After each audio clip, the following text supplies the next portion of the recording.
Ora então, boa noite.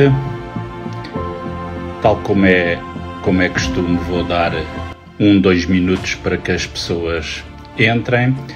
Agradeço que me vão dizendo de onde me estão a ouvir, que eu gosto de saber. E hoje temos uma live bastante interessante, é um verdadeiro serviço público, porque na verdade vamos falar de um tema que hoje está na moda, é um tema muito importante para a saúde, um tema que hoje sabemos, como Hipócrates estava há muitos milhares de anos atrás, a saber que na verdade o intestino era uma parte importante para a nossa saúde, e termos um intestino saudável vai ajudar muito a termos uma saúde melhor. Vou fazer essa live com um médico renomado, um médico pesquisador, com formação em dermatologia e medicina interna, criador de um protocolo bastante importante que vos vou dar aqui conhecimento, e o professor Eduardo Beltrán vai estar nos Estados Unidos, portanto vamos fazer aqui uma live transcontinental. Boa noite a todos. Temos aqui gente de todo lado, de Setúbal, de Barreiro, de todo o país. Sim, senhora. E vou dar mais um minutinho e vou então convidar o professor Eduardo Beltrán para se unir aqui a todos nós. No que diz respeito às perguntas, quem tiver perguntas para fazer, façam na caixinha de perguntas, onde tem a pergunta com o ponto de interrogação, está bem? Só façam perguntas aí, só vamos responder, se tivermos tempo, no final, a essas perguntas que estiverem. Olá, boa noite, meu caro, como está? Em primeiro lugar, muito obrigado por aderir aqui e aceder ao meu convite. É um grande prazer tê-lo aqui connosco, nesta live transcontinental. Aqui já é boa noite, aí ainda é boa tarde, não é? Aí ainda é boa tarde. Aí. Eu sei que para você... Professor, tarde ainda para mais cedo, né? Exatamente, é isso mesmo. Professor Eduardo, queria lhe pedir então que se apresentasse aqui, no fundo, aos meus seguidores, fazer um resumo. Você tem muita formação, é uma pessoa, senão estamos aqui a hora toda a falar das suas formações. Um grande abraço. É um prazer enorme estar aqui, doutor Rui. Muito obrigado pelo convite, né? Meu nome é doutor Eduardo Beltrán. Eu sou médico internista, também sou dermatologista, formação no Brasil, também nos Estados Unidos, né? Também pela Universidade de Ohio. E trabalho muito na área de pesquisa, sou médico pesquisador aqui também nos Estados Unidos. Ensino médicos, também profissionais de outras áreas da saúde, dentro de um protocolo que eu criei, conhecido como The Leaky Gut Syndrome Protocol, em inglês, que seria o protocolo do síndrome do intestino permeável, né? Em português. É um protocolo inovador, né? A gente tem uma abordagem bem multidisciplinar para poder tratar pacientes que são portadores de doenças autoimunes, pacientes que têm síndrome metabólica, e também para muitos pacientes oncológicos também, né? Então, eu tenho o maior prazer em É uma coisa que hoje em dia está na moda, não é? Porque doenças autoimunes têm crescido exponencialmente, penso que aí nos Estados Unidos até ainda mais do que nós aqui na Europa, mas na verdade o crescimento, e já agora, professor, o que é que pensa que isso tem crescido tanto? Olha, tem muito a ver com o estilo de alimentação, o estilo de vida que a gente vai levando hoje em dia, entendeu? Infelizmente, os países industrializados, como os Estados Unidos, alguns países também europeus e também na América Latina, todo mundo, pois bom, está sempre sendo exposto a alimentos que são ultraprocessados, né? Comida rápida, que é correria de cada dia. Então, as pessoas não procuram ter uma alimentação que seja mais balanceada, de boa qualidade, né? E que seja mais em sintonia, digamos assim, com a sua microbiota intestinal, né? Exato. Você sabe, eu sou uma pessoa que gosta muito de estudar a microbiota intestinal. É uma das minhas áreas de expertise, além da vitamina D, que você sabe que eu amo muito a vitamina D, né? Mas microbiota, eu tenho o hábito de falar para todo mundo que a microbiota intestinal é o epicentro da saúde humana. Né? Hoje falamos destes eixos intestino-cérebro, intestino-músculo, nós inclusive sabemos, eu também trabalho muito na área das hormonas, a importância que a microbiota tem para a metabolização hormonal, tudo. A microbiota, na verdade, está no centro de tudo. E médico que hoje em dia não perceba de intestino está fora daquilo que será a medicina do futuro. É uma coisa que eu sempre falo para meus alunos, né? E eu sempre falo para os médicos também, que são da linha alopática, né? Da medicina convencional. Né? À medida que eles vão percebendo que a microbiota vai ganhando mais e cada vez mais espaço, né? A gente percebe que a gente não pode ignorar a microbiota, ela está intricamente ligada com a nossa saúde em geral, independente da especialidade do médico, ela está em tudo praticamente, né? Então, os médicos cada vez mais estão entendendo de que a gente precisa focar cada vez mais um pouco sobre a microbiota intestinal e independente da sua especialidade, ela está aí, entendeu? Sem dúvida. Interessa a todas as especialidades. É a mesma situação do que a terapia hormonal. Hoje em dia também devia ser conhecimento de todas as especialidades, porque todas as especialidades também precisam dela. Também. Isso E outra coisa que as pessoas não percebem, até há quem diga, não somos nós que temos as bactérias, são as bactérias que nos têm a nós, que elas são muito mais do que as células que nós temos no nosso corpo. Com certeza, a gente esquece, né? O ser humano tem aproximadamente em torno de uma média de 32 trilhões de células, né? Mas a gente tem 37, até um pouquinho a mais bactérias, então somos mais bactérias do que seres humanos. Isso. Que vivem em harmonia, né? A gente está sempre convivendo um com o outro.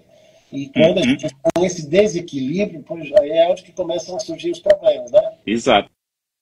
E outra coisa que o professor aí falou que eu acho muito importante, que é a questão da vitamina D. E a vitamina D tem sido tão desprezada nos nossos dias, inclusive os médicos dermatologistas têm muita culpa disso, que é daquela fobia que criaram do sol, e hoje em dia as pessoas praticamente saem de casa já com protetor solar, e portanto as pessoas têm um medo do sol, e portanto, se calhar o sol não é um grande amigo que nós temos, não? Olha, eu posso só falar o seguinte, né? A vitamina D não deveria ser chamada de vitamina, deveria ser chamada de hormônio, né? Trata-se realmente de um hormônio que o próprio corpo produz e que ele tem um impacto enorme, não somente no nosso sistema imunológico, mas também sobre a nossa microbiota intestinal. E ele tem mais de 80 diversas funções dentro do nosso corpo, né? E eu sempre falo para os médicos, sempre quando eu tenho a oportunidade de poder conversar com eles e com meus pacientes também, que a vitamina D é uma coisa essencial que não pode faltar no dia a dia, em todos os seus pacientes e em todas as pessoas que têm doenças autoimunes, síndrome metabólica, pacientes oncológicos, sem ir muito longe, praticamente 99% de todos os pacientes oncológicos têm deficiência de vitamina D, né? Então, é uma coisa absurda. Praticamente, acho que todos nós temos medo do sol, por um motivo, sei lá por quê, mas a gente deveria estar convivendo com o sol todos os dias, estar lá tomando solzinho todo santo dia, entendeu? Porque ele faz um bem para o nosso organismo. E o que gostaria de comentar também.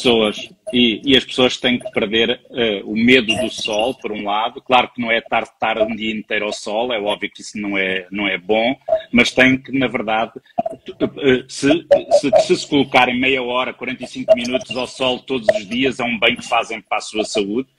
Mas hoje em dia, para nós conseguirmos bons resultados de vitamina D, aqueles resultados que os estudos bem feitos mostram, não é aqueles estudos com doses de 1000 unidades, 800 unidades, e depois dizem que não têm efeito nenhum, porque estão a utilizar doses subterapêuticas. E é verdade ou não? Eu sempre falo para meus colegas, né, não esqueça que eu sou dermatologista, então eu lido com pacientes. Eu sei.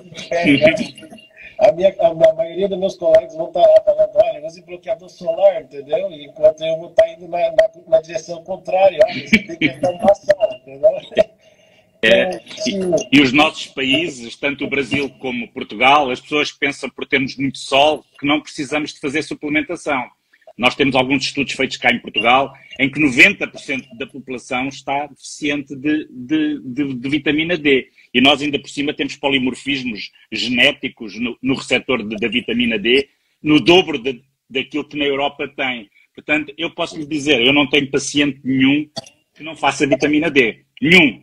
Não há nenhum que eu não aconselho fazer, porque ninguém consegue ter valores de 50, 60 para cima disso sem fazer suplementação nos dias de hoje. E não é suplementações de 1000 euros, de 1000 unidades, de 800 unidades. Com isso nem mexe a vitamina D. Com certeza. Você falou um assunto muito interessante, né? Porque como a maioria das pessoas pensam, né, que é só suplementar com 1000, 2000, até às vezes 5000 unidades de vitamina D, quando na verdade você, para poder saber qual é a sua dose ideal, você precisa fazer exame laboratorial, você precisa ver qual é o seu perfil genético. Existem muitas pessoas, como você mencionou, tem problemas na cascata da conversão da vitamina D, tem enzimas, tem genes que vêm com problemas de polimorfismo genéticos que não convertem adequadamente essa vitamina D. E também podemos lembrar também que às vezes tem pessoas que têm problema hepático. Você pode ter um hígado grasso, né? Você pode ter E muitas vezes coisas tão simples como falta de magnésio. E então não ativamos a vitamina D. Com certeza. Sim, magnésio é um cofator essencial para poder ajudar na ativação da vitamina D. E, infelizmente, quase a maioria de nós temos deficiência de magnésio. Né? Certo. E uma coisa que eu queria acrescentar, Dr. Rui, é que também, embora a gente saiba que existem esses polimorfismos genéticos e que raramente os médicos pesquisam isso aqui, entendeu? Existe um outro componente que eu gostaria de acrescentar, que é uma coisa nova entre nós, a classe integrativa, que é o intestino, que também tem um papel importante na downregulation, na inibição dos receptores de vitamina D, né?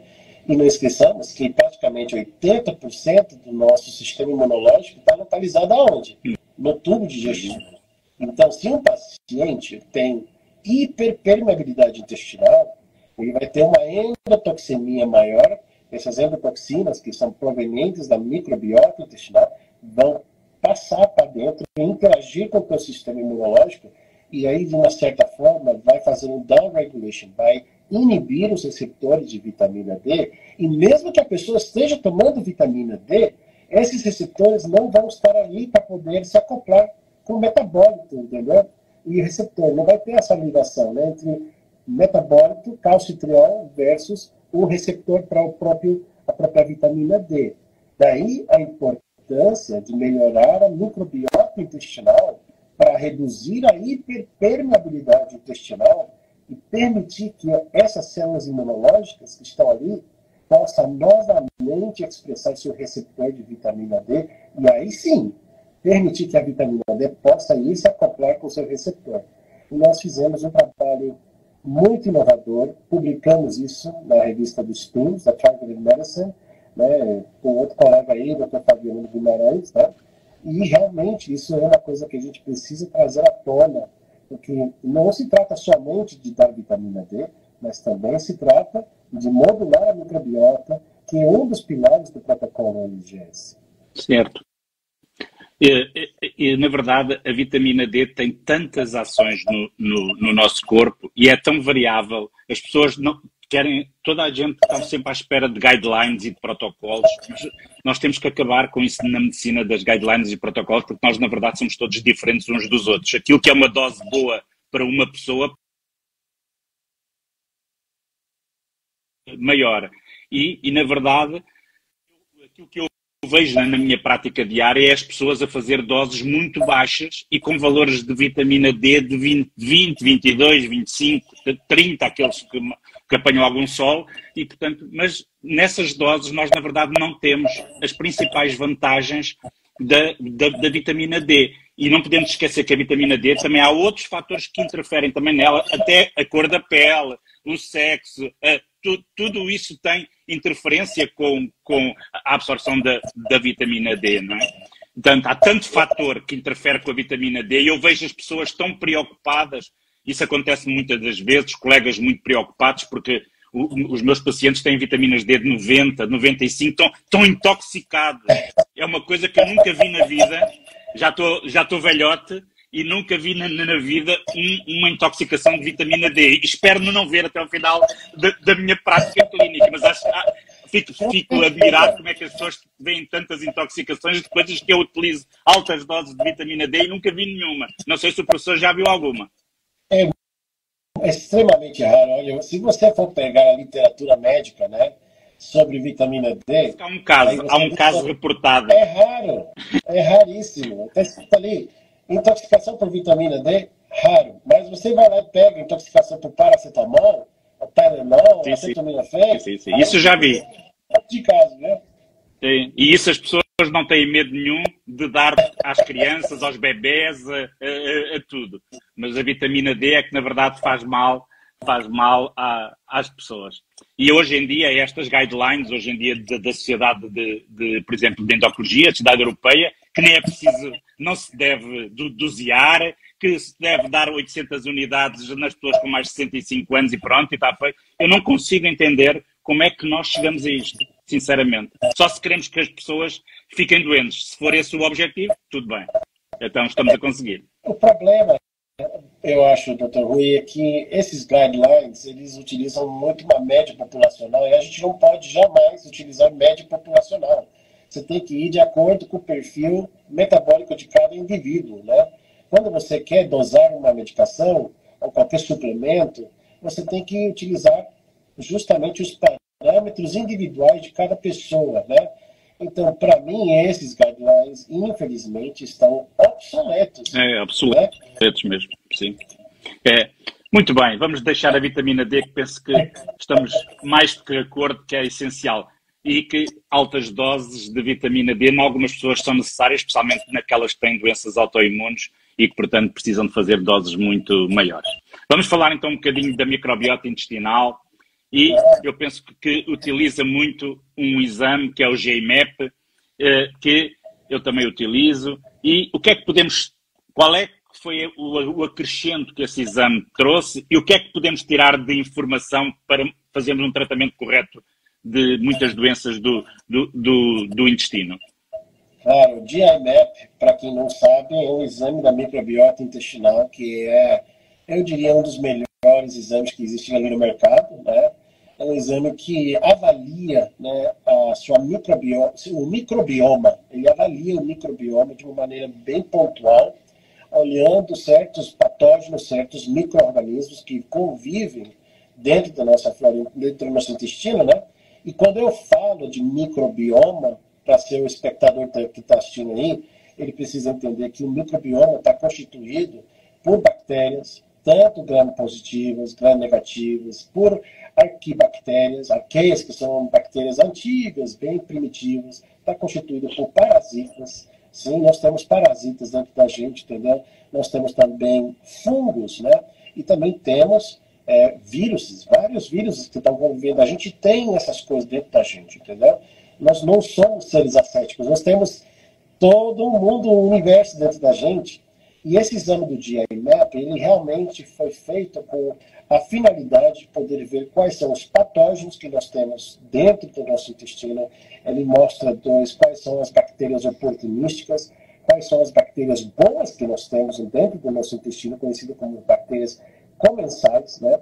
E também olha para ver se você tem fungo, se você tem vírus, se você tem algum tipo de parasita. Dá-nos a oportunidade de direcionar o tratamento para a bactéria, sabermos o que é que na verdade está a causar o problema, não é? Exatamente, exatamente. E eu sempre falo, né, quando você faz esse exame, você praticamente está encontrando a raiz causa da doença em muitas oportunidades. Por quê? Porque é justamente a inflamação que começa no tubo digestivo devido pela desbiose intestinal, devido pelo desequilíbrio que existe nessa microbiota intestinal, que leva o paciente a desenvolver essa hiperpermeabilidade intestinal. E voltando a ressaltar outra vez, 80% do nosso sistema imunológico está localizado no tubo digestivo. Então existe uma comunicação íntima, intrínseca, que está acontecendo entre seu microbiota, a sua microbiota, com o seu sistema imunológico, né? Enquanto ele está em equilíbrio, quando as coisas estão em balance, né, tá tudo ok, nós esquecemos também que a microbiota ela tem bactérias boas que ajudam na produção de mucina, um moco protetor, né? E a gente esquece que o intestino está totalmente revestido por esse moco protetor que atua como se fosse uma barreira física, uma real barreira física que impede que não haja uma interação muito íntima, direta, entre a microbiota com esse sistema imunológico. E quando você tem carência dessas bactérias boas, que são as responsáveis de produzir ácidos graxos de cadeia curta, né? Uma coisa muito importante, aqui podemos mencionar o ácido graxo como butirato, propionato, acetato, todos esses ácidos graxos, eles têm um papel fundamental na produção dessa mucina, na produção desse moco, que vai separar um ambiente do outro, né? E se você não tem essa mucina, agora de repente você tem uma interação muito próxima, e aí você começa a sobrecarregar seu sistema imunológico, e nós temos uma coisa que se chama tolerância imunológica. A nossa tolerância imunológica, quando ela está sobrecarregada, imagina como se você estivesse na biblioteca tentando ler um livro, né? E aí na parte de trás tem umas crianças que estão brincando, fazendo bagunça ali, e você não consegue focar. A sua tolerância vai ser curta. Aí você fala, sai embora daqui. A mesma coisa acontece com o seu sistema imunológico, ele tem uma certa tolerância imunológica.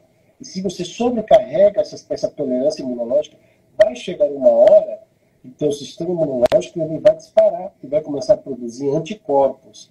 E daí você passa por um fenômeno conhecido como mimetismo molecular, que vai desencadear anticorpos, e aí a definição de uma doença autoimune, como vitiligo, psoríase, esclerose múltipla, etc, etc. Né? Então, voltando aqui, precisamos entender se há boa qualidade de bactérias no nosso intestino, se a gente precisa dar comida para essas bactérias boas, para poder produzir esse moco protetor também, né? Essa mucina, né? E muitas vezes é justamente aí onde que entram os pré-bióticos, os probióticos, os pós-bióticos, né? Que as pessoas não sabem que precisam, né?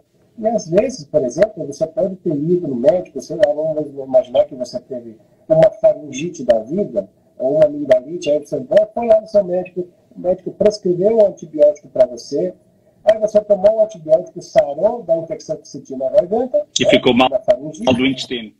Mas aí você mudou a sua flora, você literalmente mudou a microbiota. Já para não falar daquelas mulheres que andam a ter infecções urinárias de repetição e que andam constantemente a fazer antibióticos e que nunca mais tratam, na verdade, porque as pessoas esquecem-se que os antibióticos não matam só as bactérias más, também matam as bactérias boas. Também. Exato. Isso. Professor, podíamos dar também alguns exemplos de o próprio GMEP.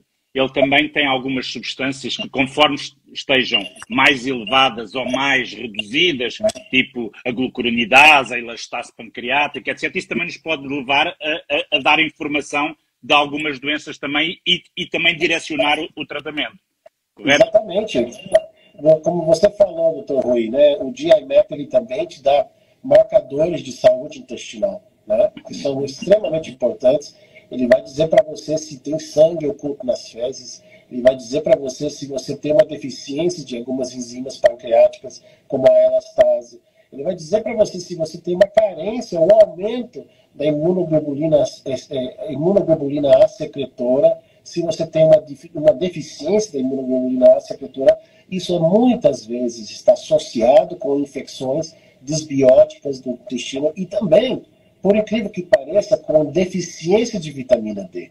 Né? Então, quando você melhora os níveis de vitamina D, você começa a ver que essa imunoglobulina A secretora, ela começa a melhorar também. E, claro, precisamos também tratar essas desbioses, e eu sempre uso antimicrobianos naturais, que respeitam a microbiota intestinal, né? E que também não vai fazer um mal, digamos assim, para a sua microbiota em geral. Aí é onde que entra a famosa berberina, a alicina, aí onde entra o óleo de orégano, né? a cúrcuma, o turmeric, que a gente conhece assim como o açafrão da terra, né?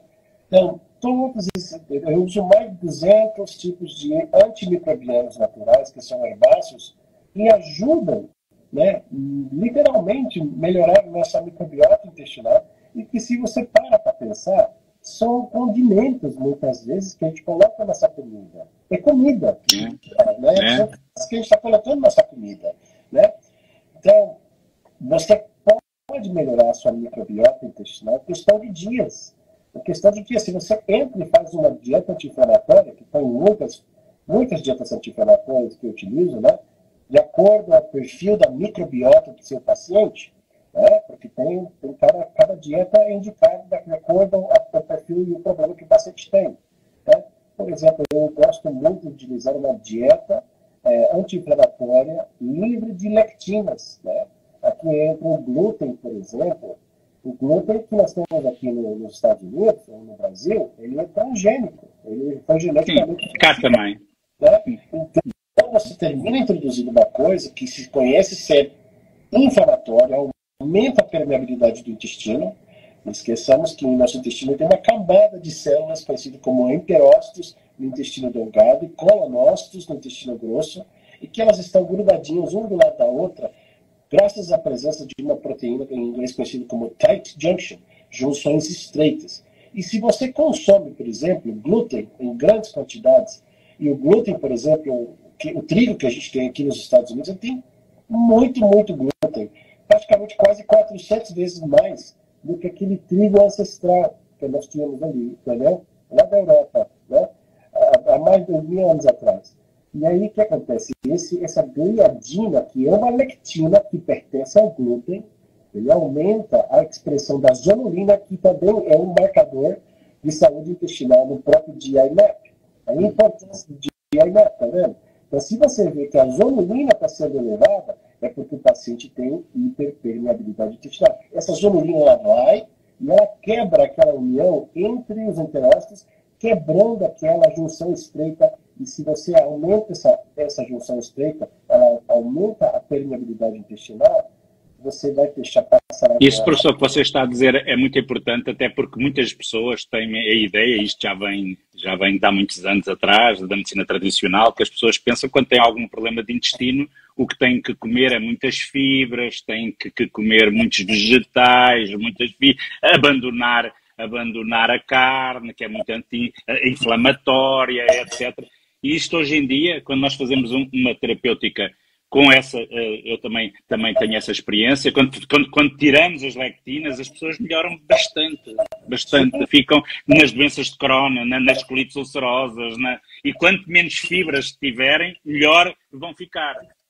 E o interessante também é que, por exemplo, uma outra situação que vai beneficiar muito o paciente oncológico é a dieta cetogênica, né? É a dieta cetogênica associada com jejum prolongado, né? Porque aí você tem que lembrar que a razão pela qual o paciente autoimune e o paciente oncológico desenvolve essa doença é porque tem um denominador em comum que se chama inflamação sistêmica, né? Mas o paciente oncológico, ele termina desenvolvendo seu tumor justamente porque houve uma alteração, houve fatores que criaram as condições ideais para que esse câncer possa proliferar. E por incrível que pareça, muitas vezes a gente termina voltando para a nossa microbiota intestinal. Por exemplo, o paciente que tem câncer gástrico, câncer de estômago, está muito vinculado com H. pylori, Helicobacter pylori, que é uma bactéria que faz parte da nossa microbiota intestinal. Paciente que desenvolve câncer de intestino grosso, no cólon, está vinculado com o Fusobacterium nucleatum, e por aí vai, entendeu? Então, assim, existem infecções crônicas de longa data que estão ali desencadeando inicialmente um pólipozinho no intestino, entendeu? E se você continua fazendo uma avaliação minuciosa da microbiota intestinal, você faz aqueles exames para poder ver o que tem ali, você vai encontrar muitas vezes bactérias que potencialmente podem desencadear uma neoplasia maligna, né? E que isso pode ser prevenido, inclusive, 10 anos antes que a doença se manifeste, entendeu? E o pior de tudo é que esse tipo de medicina, que é a medicina funcional integrativa, né, está muito na frente da medicina convencional. Por quê? Porque nós estamos utilizando ferramentas que é baseado em ciência, entendeu? É baseado em estudos que demonstram que realmente existe correlação entre uma patologia e a microbiota, entendeu? E para que isso chegue na mão do médico convencional, vai demorar muito tempo mesmo. Aqui nos Estados Unidos, para que todos os médicos estejam utilizando o GI-Map, vai demorar no mínimo 17 anos. Imagina outras partes do mundo. Sim, é igual. 20 anos. 20 anos. Pelo menos. Infelizmente, a maior parte dos gastroenterologistas nem sabem o que é isso. Nem o nome, quanto mais a técnica. Nem o nome, infelizmente. Mas só aqui para fazer aqui um intervalozinho para o professor descansar um bocadinho, eu posso dizer que, portanto, o GI-Map, na verdade, nós fazemos, está aqui, ponham umas perguntas na caixinha de perguntas, não me ponham aqui nos comentários, que eu não vou andar para trás a ver os comentários, ponham na caixinha de perguntas, que a gente depois vai guardar aqui 10, 15 minutinhos para responder às vossas perguntas. Relativamente ao GI-Map, nós temos na minha clínica, fazemos o teste, sim, aqueles que estão a perguntar. É, na verdade, um teste, como o professor disse, excelente, vai nos direcionar para um tratamento. A maior parte das pessoas tem problemas, às vezes, intestinais há 20 anos, há 30 anos. Há pessoas que nos dizem que nunca se lembram de terem o intestino a funcionar bem, porque nunca, na verdade, também nunca procuraram a causa de porque é que tinham. Pensam que têm isto, têm aquilo, pensam, mas na maior parte das vezes não têm a certeza do que é que, na verdade, está a acontecer. E este teste dá-nos a possibilidade de nós direcionarmos o tratamento, no fundo, tal como os testes genéticos fazemos também para outras doenças que são muito importantes, já falámos aqui, esta questão também é importante. E uma das coisas que hoje em dia também é muito frequente são os crescimentos no intestino delgado, tanto os supercrescimentos, o SIBO e o SIFO, que era bom se calhar falarmos um bocadinho, professor, sobre isso, porque é uma coisa hoje em dia, muito frequente na nossa clínica e por outro lado, muito maltratada também. Sim, efetivamente. Para as pessoas que não sabem o que é o SIBO, o que é o SIFO, né? Se chama em inglês Small Intestinal Bacterial Overgrowth, que seria supercrescimento bacteriano do intestino delgado. É uma coisa real, uma coisa que pode ser medido. Você pode fazer teste respiratório, né, que você dá para o paciente, uma substância conhecida como lactulose. Essa pessoa vai ingerir um tipo de açúcar, né, e isso vai fermentar no intestino. Agora, o que as pessoas precisam saber é que o nosso intestino, tanto o intestino delgado como o intestino grosso, ele está revestido por nossa microbiota. Mas apenas 10% dessa microbiota se encontra localizado no intestino delgado e 90% do resto da microbiota está no intestino grosso, né? Mas há algumas circunstâncias, algumas situações especiais, onde, às vezes, né, a válvula iliocecal, que é uma válvula que separa o intestino delgado do intestino grosso, né, e essa válvula ela se torna incompetente, permitindo o retrocesso das fezes e a entrada de fezes do intestino grosso para o intestino delgado. E aí, o que nós temos no intestino delgado? Nós temos comida, né? É o lugar ideal para a proliferação de bactérias. Então, se você começa a ter uma proliferação, um supercrescimento bacteriano no intestino delgado, você vai ter bactérias que são fermentadoras de diferentes gases. Aqui podemos falar sobre o hidrogênio, sobre o metano, sobre o sulfeto de hidrogênio, e esses são gases que habitualmente nós podemos medir através do teste respiratório. E os PIMS, né, que é o St. Patrick Institute of Medical Sciences, aqui nos Estados Unidos, a minha instituição, nós desenvolvemos uma escala, né, onde que nós fazemos uma associação, né, se chama SIBO Microbiome Concordance Index, que é um índice de concordância entre o exame da microbiota intestinal versus o gás que está sendo presente no teste respiratório. E dependendo do tipo de gás que nós encontramos, podemos fazer uma correlação entre que tipo de bactéria está prevalente no intestino delgado, entendeu? E vemos o GI-Map não sei se vocês, não sei se, bom, logicamente seus espectadores não sabem isso aqui, mas o GI-MAP, ele tem parâmetros de saúde, de marcadores de saúde intestinal que são importantes, que a gente precisa correlacionar com a clínica do paciente e com os achados de tipo de bactérias e tipo de gases. E tudo isso se conglomera no Cibo Microbiome Concordance Index Score, onde você vai fazer uma pontuação para o seu paciente de tipo de gás. Se um gás, por exemplo, de predominância de hidrogênio, isso causa diarreia. Se for metano, isso pode causar constipação. Se for sulfato de hidrogênio, pode ser tanto constipação como diarreia. Está entendendo?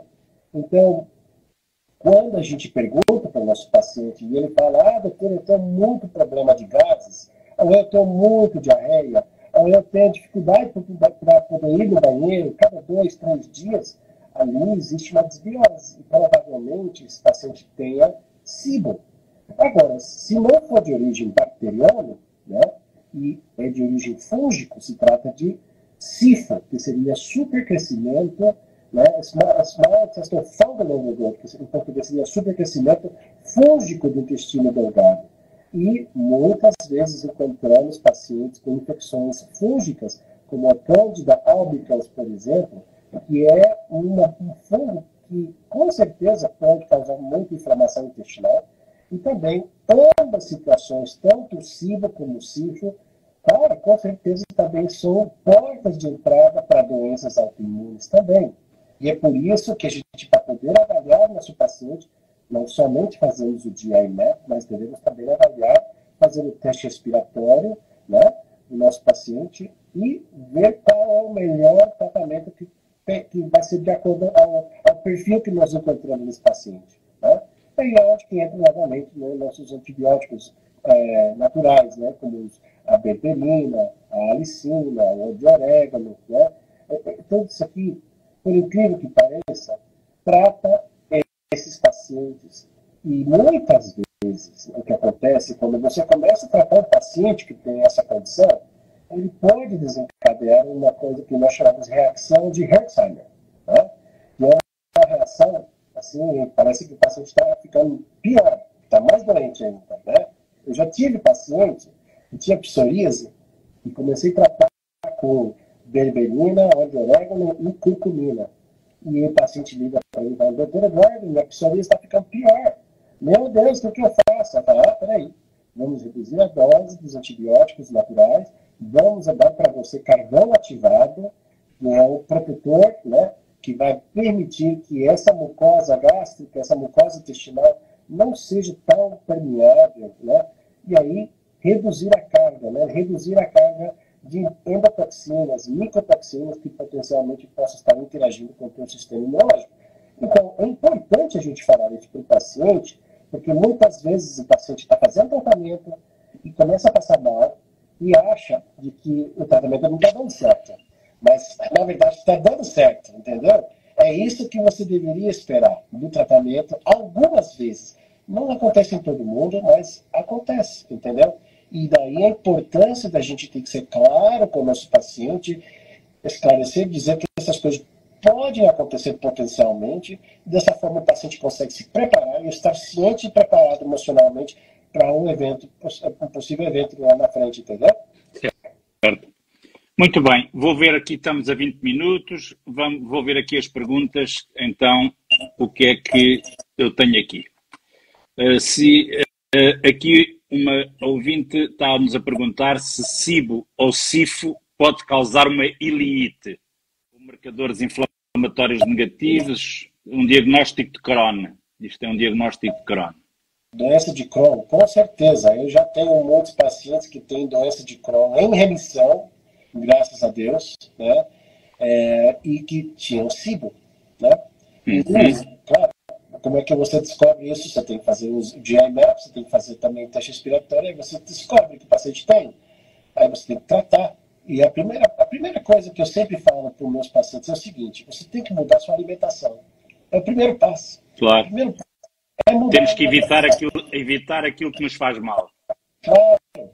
E aí tem aquele outro marcador intestinal, que é a calprotectina, que também está presente no GI-MAP, né, que já nos diz muitas vezes o paciente que tem doença de Crohn tem a calprotectina lá em cima, né? Quando você tem calprotectina aumentada, aí já chegamos a dizer que você tem irritable bowel disease, doença do intestino irritável, né? Já não é síndrome, é doença mesmo, entendeu? E aí, calprotectina positivo é sinônimo de IBD, né? Eu sei que tem um problema na tradução aqui do português para o inglês. Doença de Crohn, sim. Que está vinculado com doença de Crohn e com a doença conhecida como colite ulcerativa. Uma colite ulcerosa. Sim, uma colite ulcerosa, isso. Muito bem. O Ricardo também está-nos aqui a dizer que foi diagnosticado com SIBO, excesso de metano e que não consegue melhorar. O que é que deve fazer? Primeira coisa, uma das primeiras coisas que você tem que fazer é ver que tipo de alimentos você está ingerindo. Muitos desses alimentos são fermentáveis. E às vezes, dependendo do tipo de bactéria que você tem, você está fermentando certos alimentos que não são recomendados. Daí é onde que entra a dieta No Food Maps, né? Às vezes, a gente tem que considerar a alimentação, né? Mesmo sendo uma dieta livre de lectinas, tem lectinas, tem alimentos que não têm lectinas, mas são altamente fermentáveis. Então, ali tem que ser feita uma análise de quais são os alimentos que você está ingerindo para poder introduzir alimentos que são low food maps, né? Que são alimentos que não vão fermentar tanto para você. E também, eu recomendo não somente fazer o teste de SIBO, mas também ver como é que está seu intestino grosso também. Identificar potenciais bactérias que estejam contribuindo a isso também, entendeu? E eu sempre falo para todos os meus pacientes, é importante avaliar todo o tubo digestivo como um todo. Muitas vezes tem pacientes que têm problema de vesícula, ou já não tem mais a vesícula, operaram, tiraram a vesícula, já não tem aquela quantidade de bilis que é produzida de maneira correta, né? Não esqueça que cada vez que você se alimenta com algum alimento que é rico em gordura, esse alimento gorduroso vai chegar lá no seu intestino e você precisa de uma certa quantidade X de bilis para poder ajudar na emulsificação daquelas gorduras. Mas quando você já não tem mais aquela vesícula, seu corpo não libera a quantidade exata de bilis, entendeu?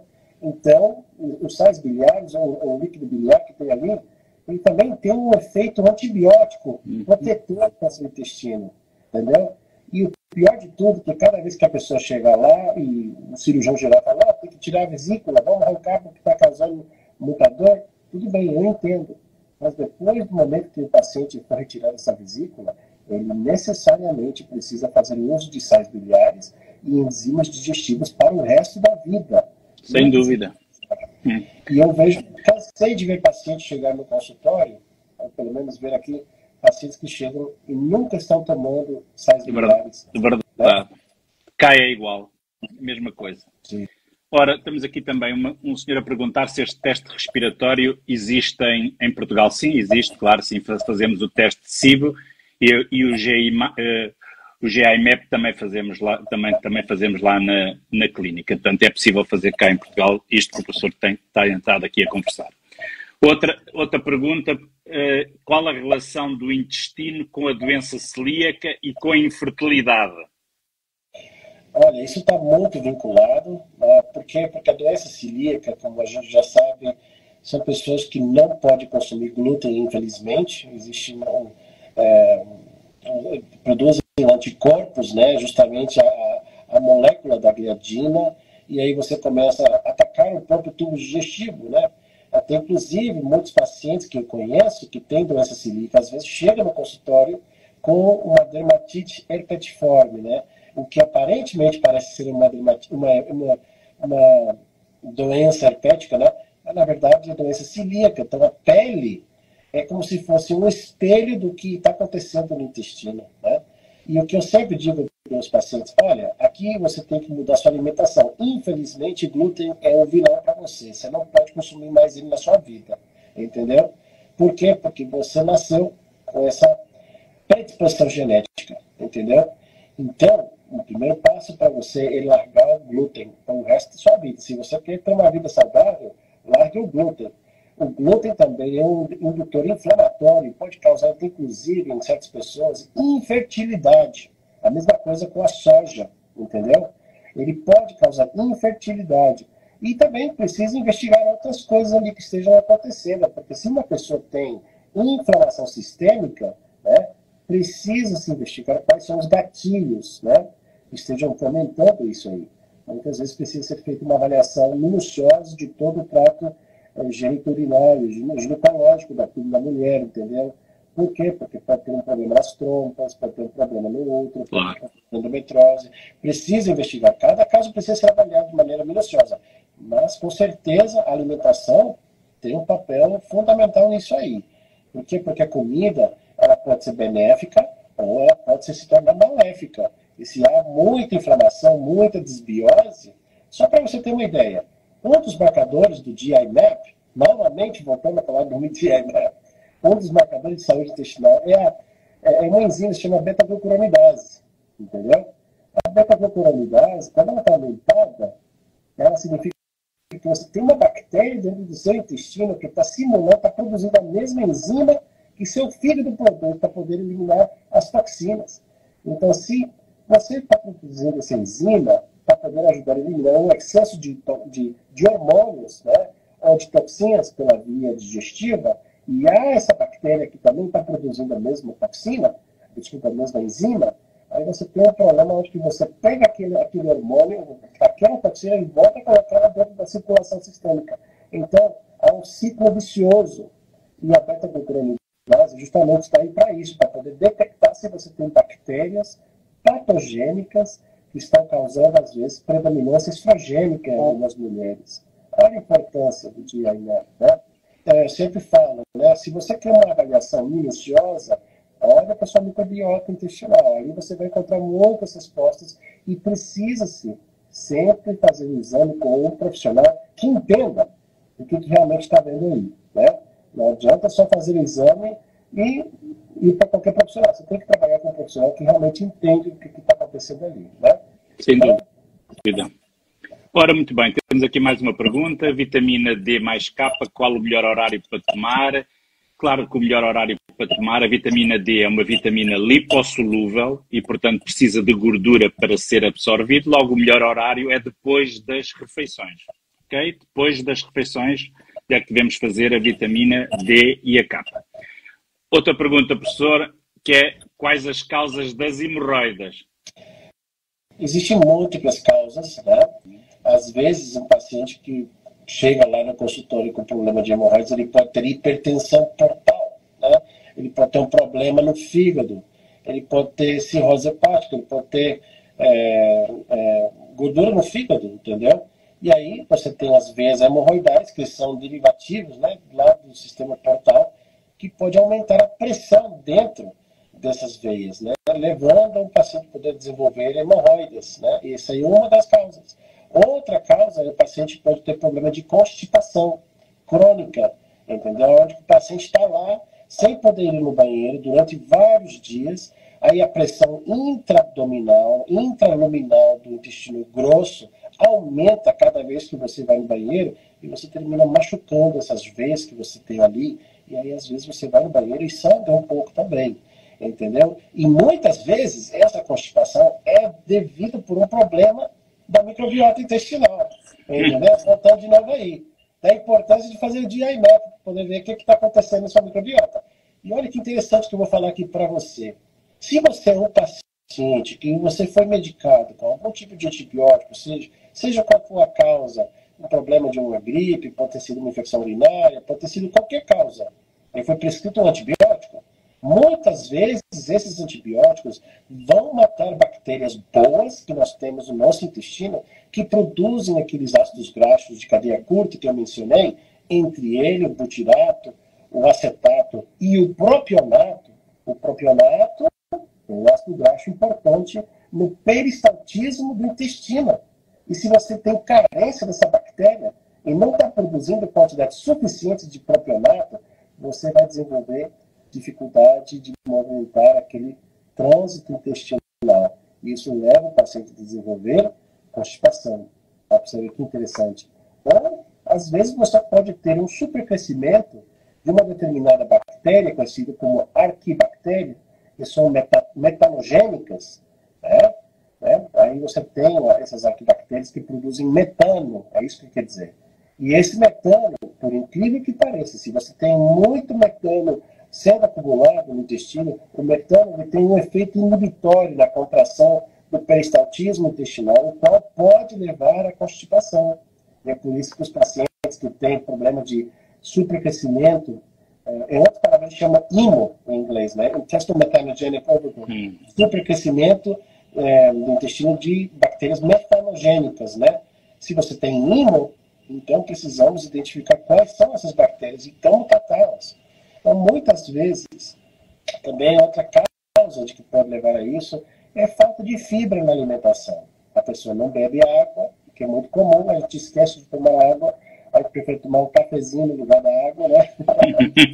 Outras coisas também indevidas, né? Como o álcool, né? Nesse caso.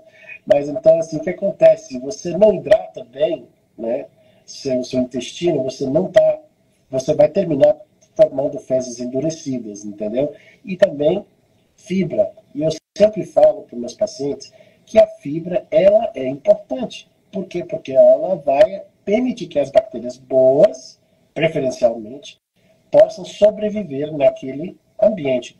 E se você fez o exame do GI-MAP e detectou que há uma carência ou ausência dessa bactéria que é boa, que são várias, entre elas podemos mencionar, por exemplo, o Bifidum bacterium, que todo mundo já ouviu falar, ou o Lactobacillus, ou pode ser um Akkermansia municipal da vida, você precisa, o médico tem a obrigação de ter que repor essas bactérias. Aí é onde que entram os probióticos. Eu já vi pessoas, quando começaram a fazer uso de probiótico, o intestino voltou a funcionar. Por quê? Porque tem alguma coisinha que aquela bactéria produz dentro da microbiota intestinal que ajuda o intestino a funcionar bem. Olha, você vê como é um... E hoje está tão avançado que nós podemos escolher a estirpe certa de bactéria que fazemos do probiótico. Portanto, podemos fazer coisas personalizadas e não propriamente só suplementação com não sei quantas estirpes, nós próprios escolhermos aquilo que queremos. Isso é um grande avanço hoje em dia para podermos fazer. Com certeza. Esse é um grande avanço, mas infelizmente não todos os médicos sabem isso. Infelizmente. Sim. Eu diria, pelo menos que eu sei pelas estatísticas, né? Aproximadamente sabe-se que 10 a 15% dos médicos têm noção da microbiota intestinal. De todos, então 80% que não sabe. Então, se você vai no pronto-socorro, se você vai no especialista, você tem 80% de chance de que ele não vai saber. Entendeu? Por isso, professor, estamos aqui no final da nossa live. Mais uma vez lhe agradecer a sua presença e dizer que quando consigo cá em Portugal para fazer uma formação aos médicos portugueses. Tá? É um prazer enorme, viu, doutor Rui? Para mim é uma honra muito grande participar aqui nesse canal com você. E a ver se arranjamos uma data durante este ano para fazermos uma formação aqui, para o professor vir fazer a formação e nós aqui, a comunidade dos médicos, pelo menos da funcional integrativa, para estarmos presentes e aprendermos consigo a manejar tudo isto que foi-nos aqui dando da sua sabedoria. Certo? Imagina, para mim é um prazer enorme, viu, doutor Rui? Eu agradeço a oportunidade, né? E com certeza, né, só para finalizar, então, eu sempre falo, né, que a minha mensagem final para todas as pessoas que estão ouvindo, que a gente precisa entender que a saúde verdadeira não é apenas a ausência da doença, senão o equilíbrio que existe entre o corpo, mente, microbioma e seu propósito de vida, né? Então a gente precisa lembrar disso, e isso é muito importante. E procurar sempre profissionais que sejam capacitados e que entendam e que estejam mais atualizados, né, sobre o que é a microbiota intestinal. Eu tenho certeza que o senhor, o Dr. Rui, ele é um excelente profissional. Eu conheço o trabalho de você, Dr. Rui, e eu sei muito bem que seus pacientes sempre estão em boas mãos. E agradeço a participação desse aqui. Tá. E, com certeza pode contar comigo.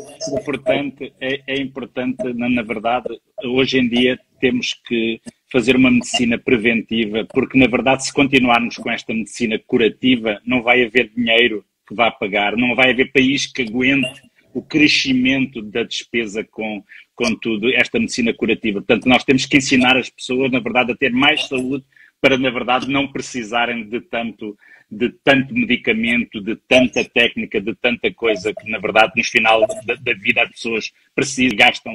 E aí estão nos Estados Unidos ainda muito mais do que aqui na Europa, devido a tudo o que nos Estados Unidos. Mas penso que a coisa está a mudar aí. Portanto, esperemos que na verdade, vá haver e que as pessoas comecem a perceber como a medicina preventiva, na verdade, traz mais benefícios para as pessoas lutarem por uma saúde melhor do que propriamente andarem à procura da doença e tratar só a doença.